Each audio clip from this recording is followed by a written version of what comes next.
are pulling us further and further apart. I won't waste your time with finger pointing or partisan bickering. You can get that on TV anytime you want. I want to have an honest conversation about common sense and common ground, about this feeling that our nation is sliding off its shared foundation and how we move forward together. Growing up, I never dreamed I would be standing here tonight. When I was a kid, my parents divorced. My mother, my brother, and I moved in with my grandparents. 3 of us sharing one bedroom. I was disillusioned and angry, and I nearly failed out of school. But I was blessed. First, with a praying mama. And let me say this to the single mothers out there who are working their tails off, working hard, trying to make the ends meet, wondering if it's worth it. You can bet it is. God bless your amazing effort on the part of your kids. I was also blessed by a Chick-fil-A operator, John Moniz, and finally with a string of opportunities that are only possible here in America. This past year, I've watched COVID attack every rung of the ladder that helped me up. So many families have lost parents and grandparents too early. So many small businesses have gone under. Becoming a Christian transformed my life, but for months, too many churches were shut down. Most of all, I'm saddened that millions of kids have lost a year of learning when they could not afford to lose a single day. Locking vulnerable kids out of the classroom is locking adults out of their future. Our public schools should have reopened months ago. Other countries did. Private and religious schools did. Science has shown for months that schools are safe. But too often, powerful grown-ups set science aside, and kids like me were left behind. The clearest case I've seen for school choice in our lifetimes, because we know that education is the closest thing to magic in America. Last year, under Republican leadership, we passed 5 bipartisan COVID packages. Congress supported our schools, our hospitals, saved our economy, and funded Operation Warp Speed, delivering vaccines in record time. All 5 bills got 90 votes in the Senate. Common sense found common ground. In February, Republicans told President Biden we wanted to keep working together to finish this fight. But Democrats wanted to go it alone. They spent almost $2 trillion on a partisan bill that the White House bragged was the most liberal bill in American history. Only 1% went to vaccinations, no requirement to reopen schools promptly. COVID brought Congress together 5 times. This administration pushed us apart. Another issue that should unite us is infrastructure. Republicans support everything you think of when you think of infrastructure. Roads, bridges, ports, airports, waterways, high-speed broadband. We're in for all of that. But again, Democrats want a partisan wish list. They won't even build bridges to build bridges. Less than 6% of the president's plan goes to roads and bridges. It's a liberal wish list of big government waste, plus the biggest job-killing tax hikes in a generation. Experts say when all is said and done, it would lower wages of the average American worker and shrink our economy. Tonight, we also heard about a so-called family plan, even more taxing, even more spending, to put Washington even more in the middle of your life, from the cradle to college. The beauty of the American dream is that families get to define it for themselves. We should be expanding opportunities and options for all families, not throwing money at certain issues because Democrats think they know best. Infrastructure spending that shrinks our economy is not common sense. Weakening our southern borders and creating a crisis is not compassionate. The president is also abandoning principles he's held for decades. Now he says, your tax dollars should fund abortions. He's laying groundwork to pack the Supreme Court. This is not common ground. Nowhere do we need common ground more desperately than in our discussions of race. I have experienced the pain of discrimination. I know what it feels like to be pulled over for no reason, to be followed around the store while I'm shopping. I remember every morning at the kitchen table, my grandfather would open the newspaper and read it, I thought. But later I realized he had never learned to read it. He just wanted to set the right example. I've also experienced a different kind of intolerance. I get called Uncle Tom and the N-word by progressives, by liberals. Just last week, a national newspaper suggested my family's poverty was actually privilege because a relative owned land generations before my time. Believe me, I know firsthand our healing is not finished. In 2015, after the shooting of Walter Scott, I wrote a bill to fund body cameras. Last year, after the deaths of Breonna Taylor and George Floyd, I built an even bigger police reform proposal. But my Democratic colleagues blocked it. I extended an olive branch. I offered amendments, but Democrats used a filibuster to block the debate from even happening.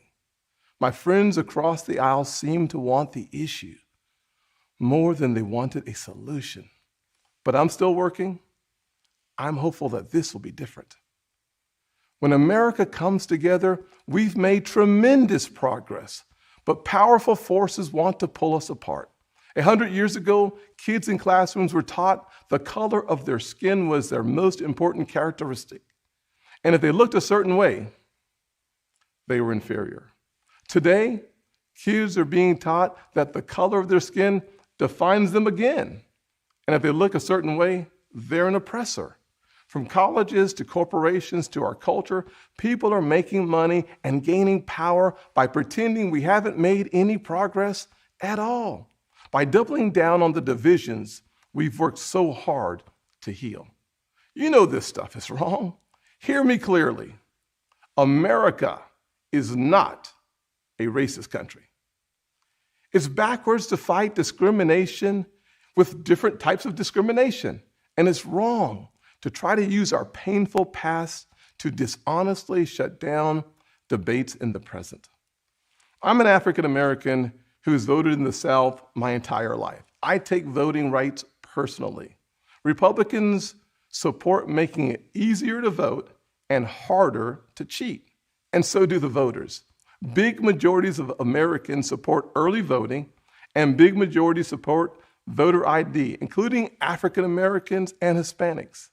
Common sense makes common ground. But today, this conversation has collapsed. The state of Georgia passed a law that expands early voting, preserves no excuse mail-in voting, and despite what the president claimed, did not reduce election day hours. If you actually read this law, it's mainstream.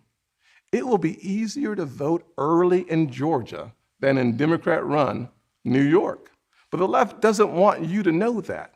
They want people virtue signaling by yelling about a law they haven't even read. Fact checkers have called out the White House for misstatements. The president absurdly claims that this is worse than Jim Crow. What is going on here? I'll tell you, a Washington power grab.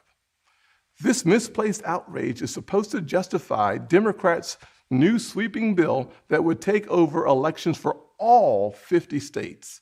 It would send public funds to political campaigns you disagree with and make the bipartisan Federal Elections Commission partisan. This is not about civil rights or our racial past. It's about rigging elections in the future. And no, the same filibuster that President Obama and President Biden praised when they were senators, the same filibuster that the Democrats used to kill my police reform bill last year, has not suddenly become a racist relic just because the shoe is now on the other foot. Race is not a political weapon to settle every issue. the way one side wants. It's far too important. This should be a joyful springtime for our nation. This administration inherited a tide that had already turned. The coronavirus is on the run. Thanks to Operation Warp Speed and the Trump administration, our country is flooded with safe and effective vaccines. Thanks to our bipartisan work last year, job openings are rebounding. So why do we feel so divided? Anxious. A nation with so much cause for hope should not feel so heavy laden. A president who promised to bring us together should not be pushing agendas that tear us apart. The American family deserves better, and we know what better looks like. Just before COVID, we had the most inclusive economy in my lifetime, the lowest unemployment rates ever recorded for African Americans, Hispanics, and Asians, and a 70-year low nearly for women. Wages were growing faster at the bottom than at the top. The bottom 25% saw their wages go up faster than the top 25%. That happened because Republicans focused on expanding opportunity for all Americans. In addition to that, we passed opportunity zones, criminal justice reform, and permanent funding for historically Black colleges and universities for the first time ever. We fought the drug epidemic, rebuilt our military, and cut taxes for working families and single moms like the one that raised me. Our best future will not come from Washington schemes or socialist dreams. It will come from you, the American people, Black, Hispanic, white, and Asian, Republican and Democrat, brave police officers in Black neighborhoods. We are not adversaries. We are family. We are all in this together, and we get to live in the greatest country on earth.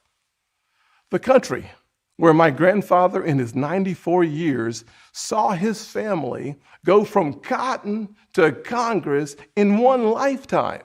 So I am more than hopeful.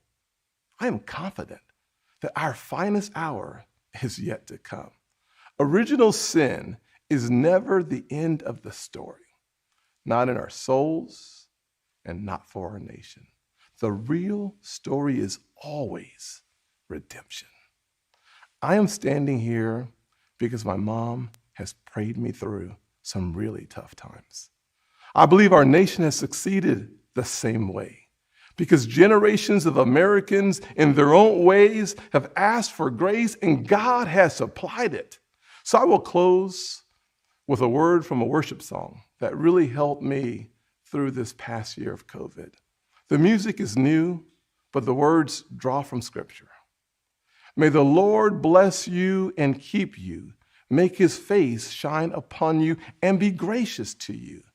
May his presence go before you and behind you and beside you. In your weeping and your rejoicing, he is for you.